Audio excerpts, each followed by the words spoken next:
Let's make it do what it do, baby. Good afternoon, ladies and gentlemen. This is the day that the Lord has made, the Wednesday.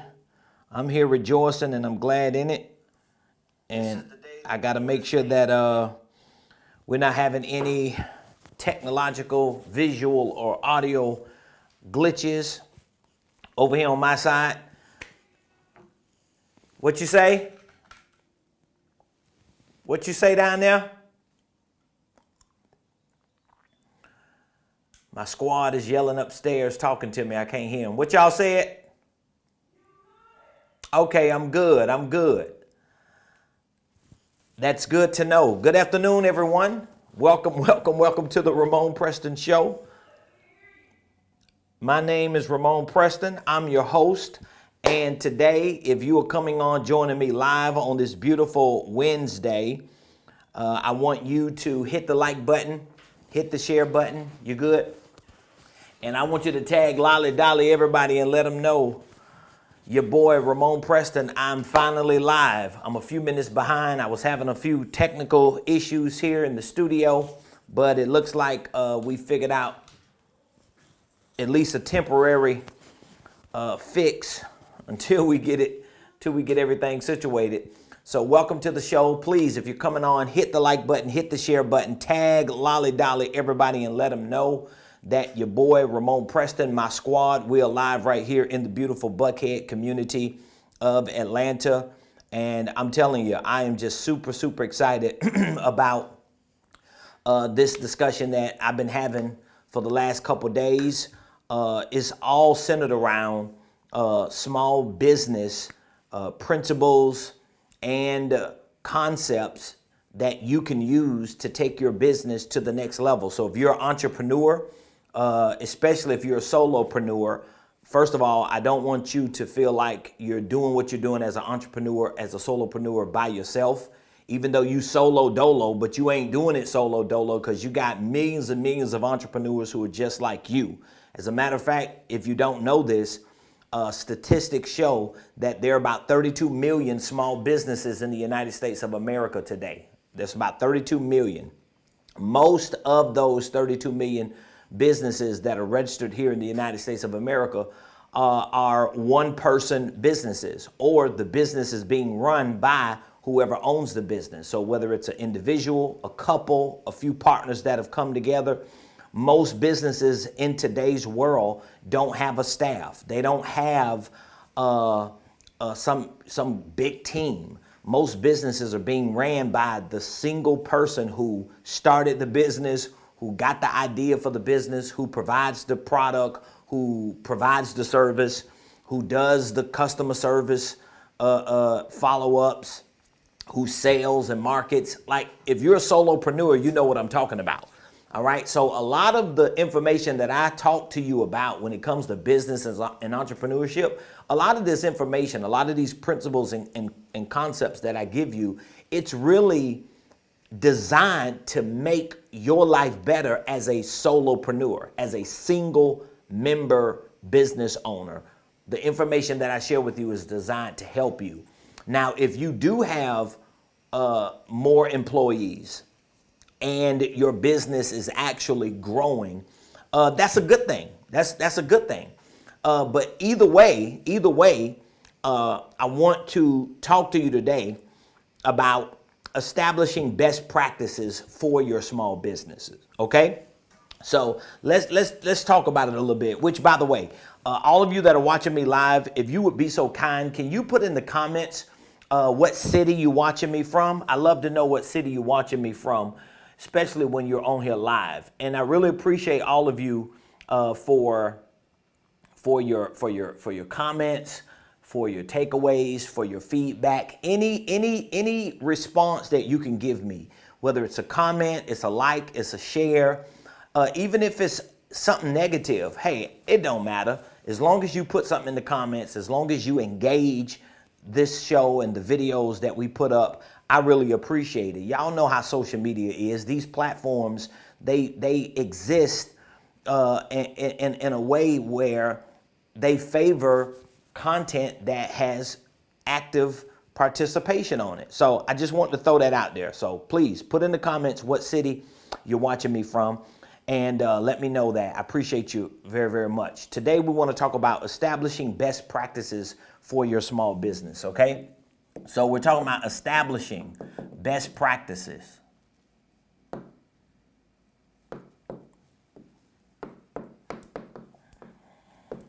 Now, as I mentioned this past few days, if you've been following me on the show, New York is in the house. What's up, New York? New York is in his house. Appreciate you for being on. So today we're talking about establishing Huntersville, North Carolina. Shout out to Huntersville. Appreciate you being on. We want to talk about establishing best practices for your business. Establishing best practices for your business. Now, when you think about best practices for your business, there are some things that you have to think about that are transactional, and there are also some things that you have to think about that are more transformational. Okay? There are some transactional things that you need to think about, and there are some transformational things that you need to think about. And just a FYI, and it's probably like, a shameless plug when I say this. Everything that I talk about on the show is a part of some course that I probably have inside of my Millionaire Blueprint. So, because I'm always talking about things that I've already created courses on, or that I already have services that I provide around, or I have workshops or something. Anything that I talk about on this show, and it's a shameless plug because all of you should be doing the same thing. Anything and everything that I talk about on this show, anything and everything that I share with you when it comes to business and money and leadership, anything that I share with you on social media, I want you to understand it's all connected to some product or service that I have. Because I'm not talking about something that I don't do. Hey, late night munchies, how you doing? Love you.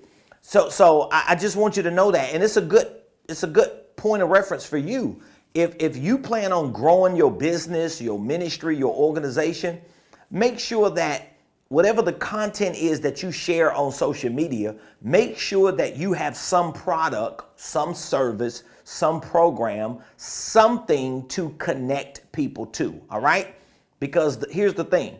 You might have a whole lot of people that don't want to do business with you, don't want to buy nothing from you, don't want to support you, don't want to financially invest in something that you offer, but you always going to have people that want to.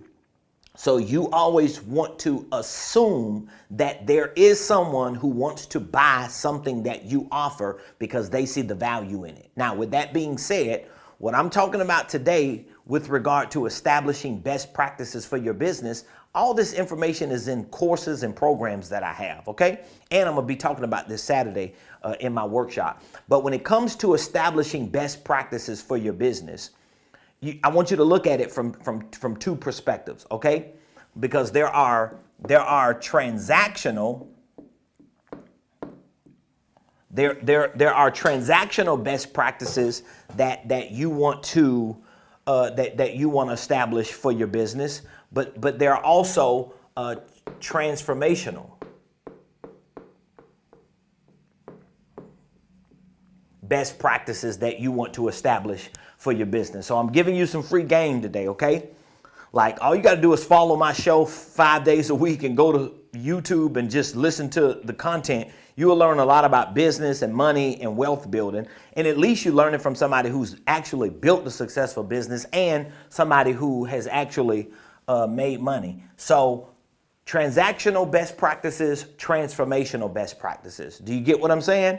These are two different types of best practices that you want to establish for your business, for your ministry, for your organization. Now, when it comes to the transactional side of your best practices, really this is about things that we mentioned this past week. This is about you having a general operating system This is about you having some type of organizational flow chart. This is about you understanding the 5 corporate roles and responsibilities or departments. And this is about you integrating the right systems and processes, which are all basically transactional. These are just transactional. They're just representations of the nuts and bolts of your business, if that makes sense. Okay, so if you're coming on and you're just trying to figure out where I am in this conversation, today I'm talking about establishing best practices for your business. And what I'm explaining to you here is there are transactional best practices that you want to establish for your business, and then there are transformational best practices, okay? And when it comes to the transactional best practices, we're talking about you making sure that you have a general operating system. What is a general operating system? It is a organizational infrastructure that you create to be able to identify with what area of your business does this activity connect to.